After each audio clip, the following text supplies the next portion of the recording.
Good morning, and peace to all of you who truly love Jesus Christ and follow Him with your whole heart. This morning, I want to share with you what's on my heart. We live in a country, in a world that is, big on tolerance, tolerance and acceptance.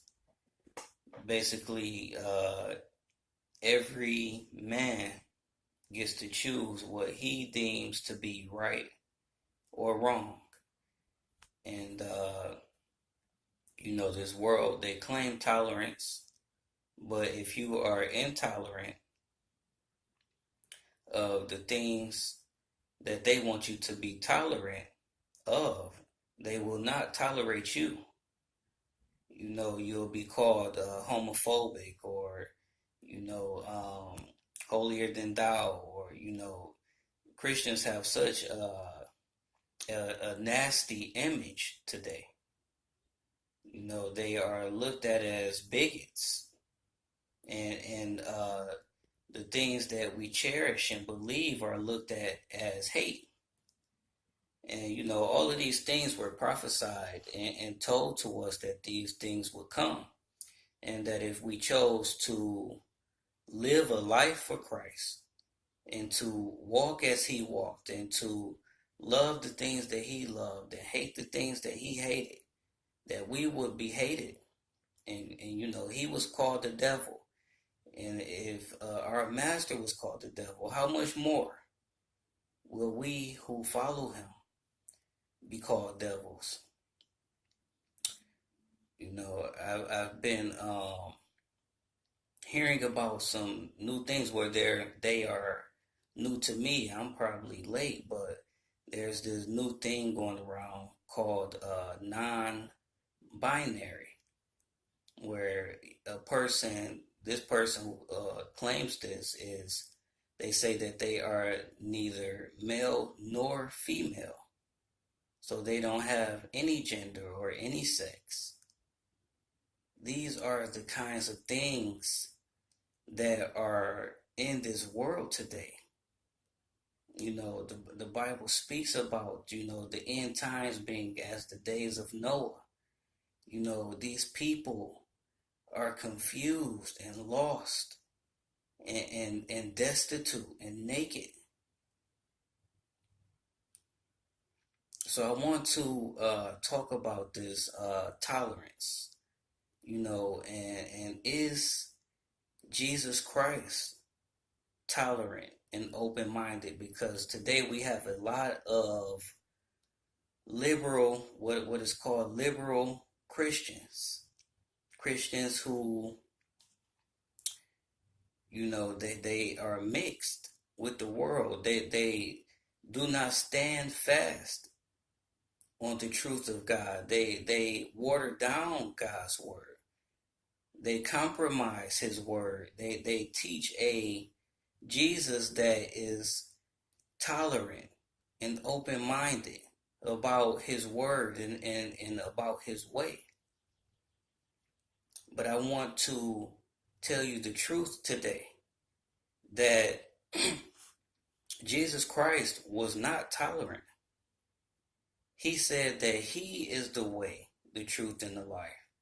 And that if anybody tried to come up another way, that they are thieves and robbers.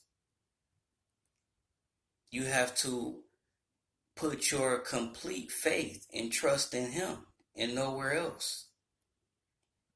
And anybody who chooses to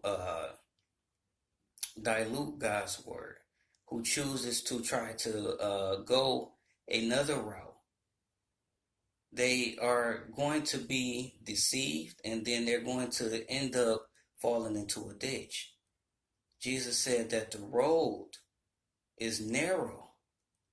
It's a narrow road that leads to life, and few there be that find it, because this world and many of the people who claim to be Christians and claim to be followers of Jesus Christ are walking on the broad road.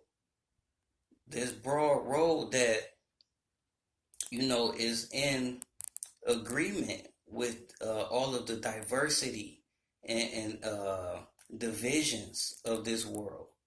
That's what Satan is all about. He's about division. He's about diversity. He's about democracy. But Jesus Christ is not a democracy. His kingdom is not a democracy. He is the King of Kings. He sets order. He sets law. And we obey. We accept him as king and we submit to his every command, to his every word. We are sheep and we follow him. We become slaves of righteousness, slaves to him. Now, some people will look at that as an ugly thing, but it's a beautiful thing. It's the best thing because he is life. He is joy and peace. He completes us. And anybody who does not submit to his way, they are lost and empty and naked. That's why, you see so much depression. You see such rises in suicide, such rises in wickedness in this world, because the further society turns away from God, the more crazed and wicked they become, the more blind. Now you have people who don't even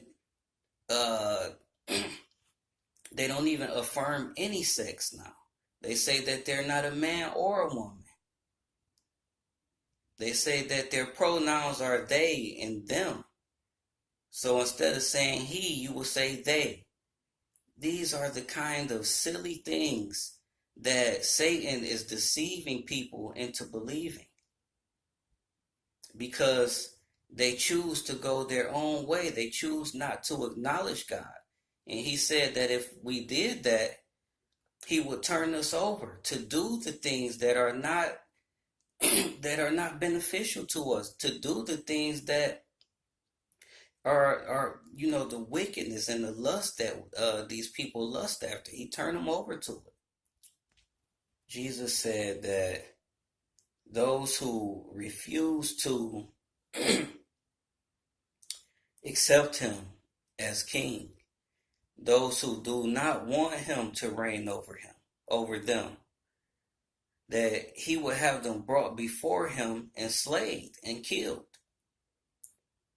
And this is what the fate of the people in this world will be.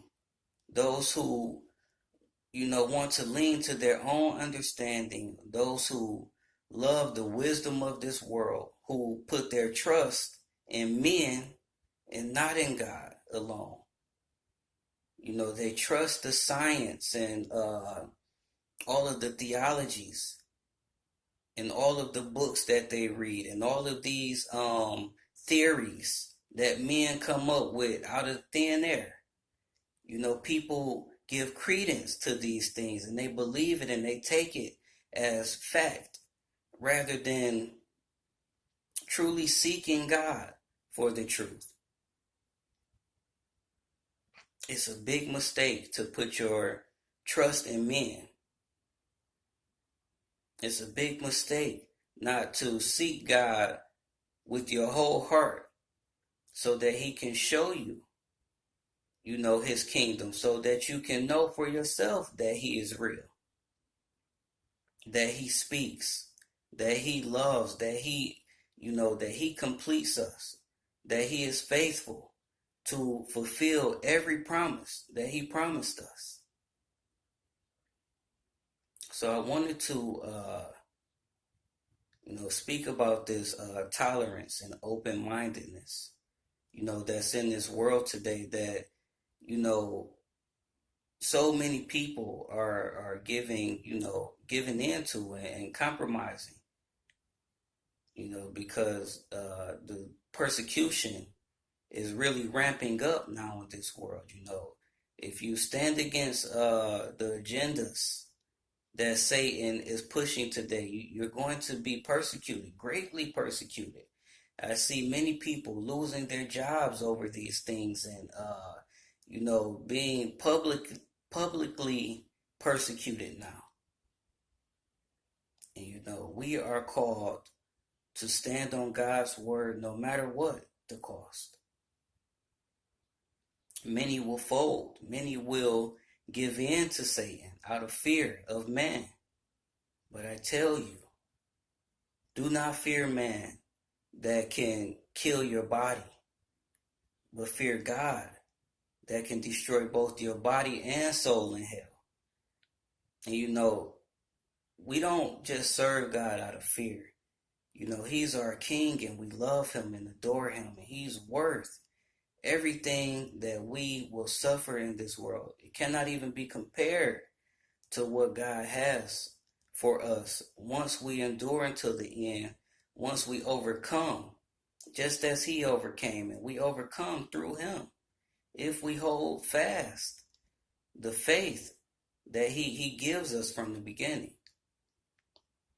So, hold fast to your faith. Don't give in to Satan and his agendas and this world. Because if you endure unto the end, you will receive the crown that Jesus Christ promises us. Be blessed.